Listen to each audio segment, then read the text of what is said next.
everybody.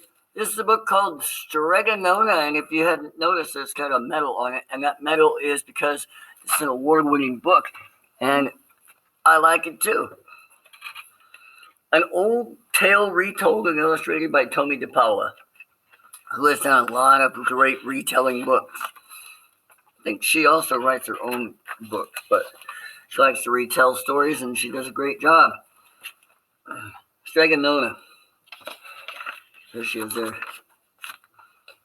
In a town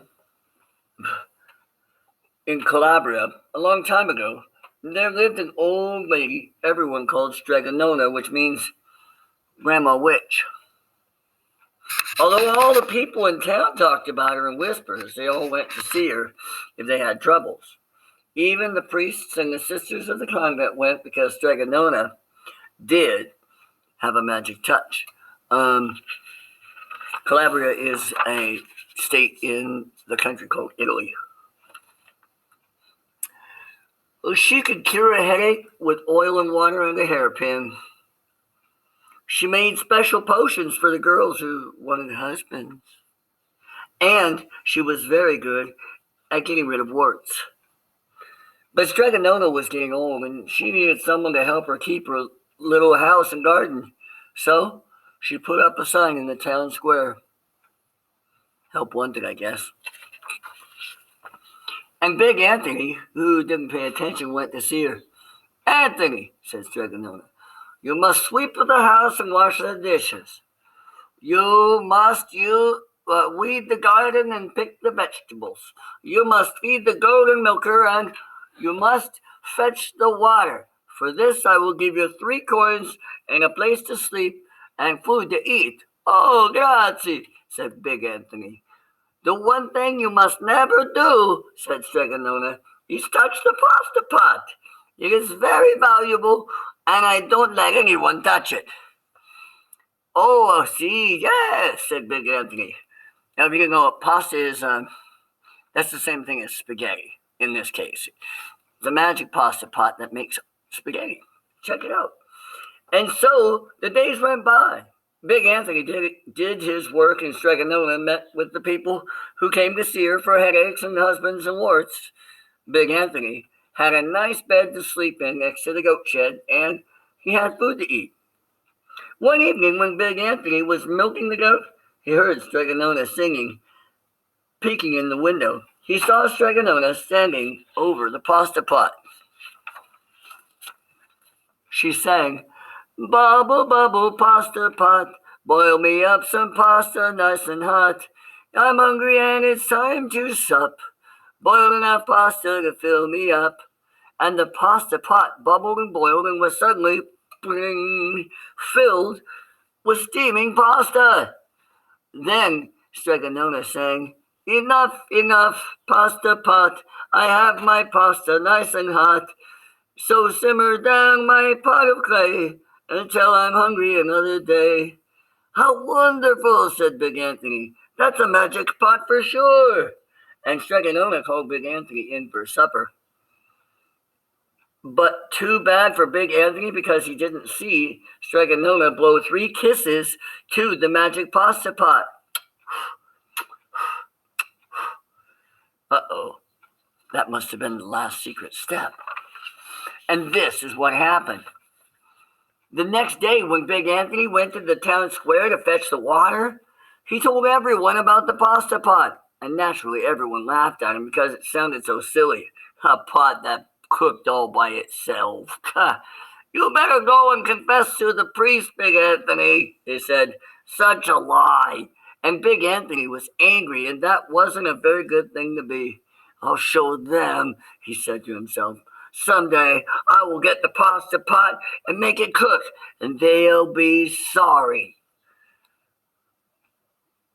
That day came sooner than even Big Anthony would have thought, because 2 days later, Strega Nona said to Big Anthony, "Anthony, I must go over the mountain to the next town to see my friend Strega Amelia. Sweep the house and weed the garden. Feed the goat and milk her for your lunch. There are some bread and cheese in the cupboard. And remember, Don't touch the pasta pot. Oh, yes, yes, Strega Nona, said Big Anthony. But inside he was thinking, my chance has come. As soon as Strega Nona was out of sight, Big Anthony went inside, pulled the pasta pot off the shelf, and put it on the floor. Now let's see if I can remember the words, said Big Anthony. And Big Anthony sang, bubble, bubble, pasta pot, boil me some pasta nice and hot. I'm hungry and it's time to sup. Boil enough pasta to fill me up. And sure enough, the pot bubbled and boiled, and began to fill up with pasta. Aha!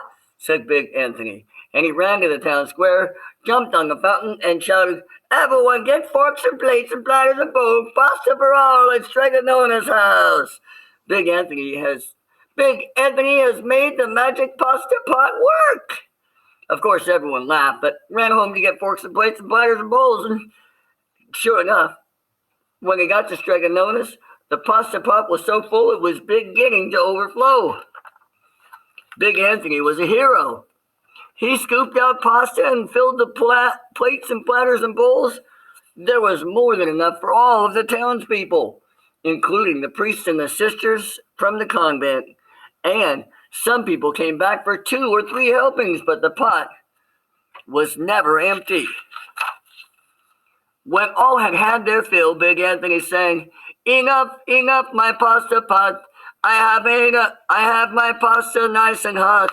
So simmer down my pot of clay until I'm hungry another day. But alas, he did not blow the 3 kisses. Oh, he didn't know the last final step. What's going to happen?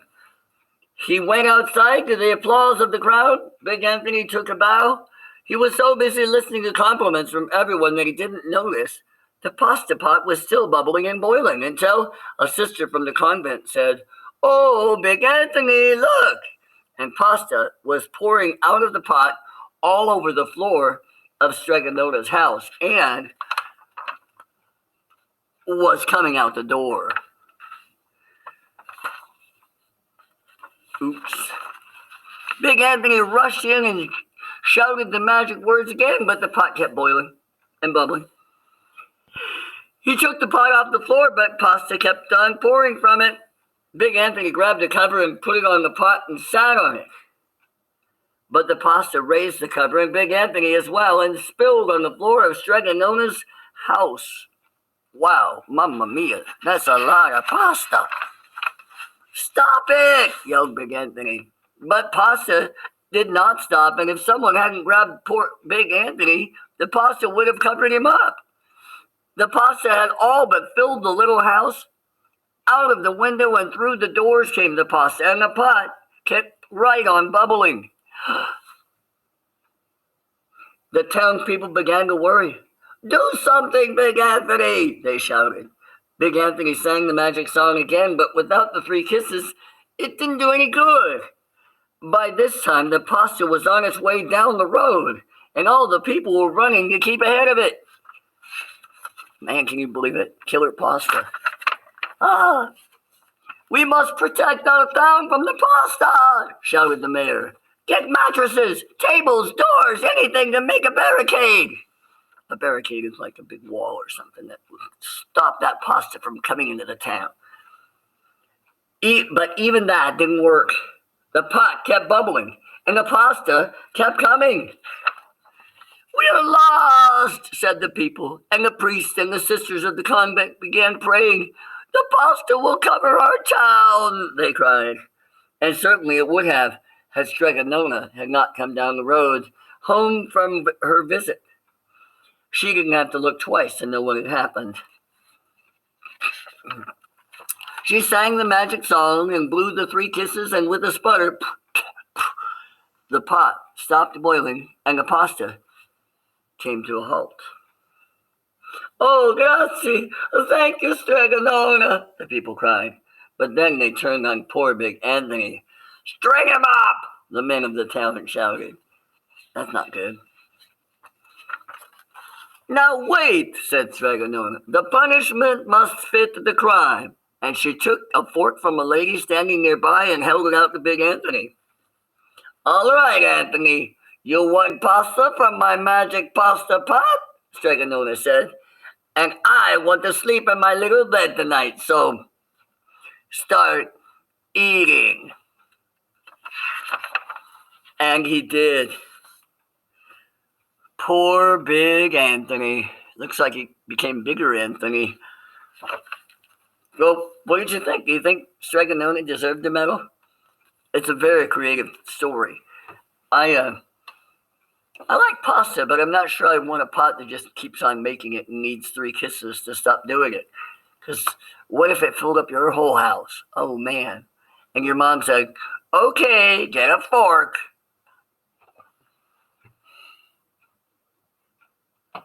Ah, there it is.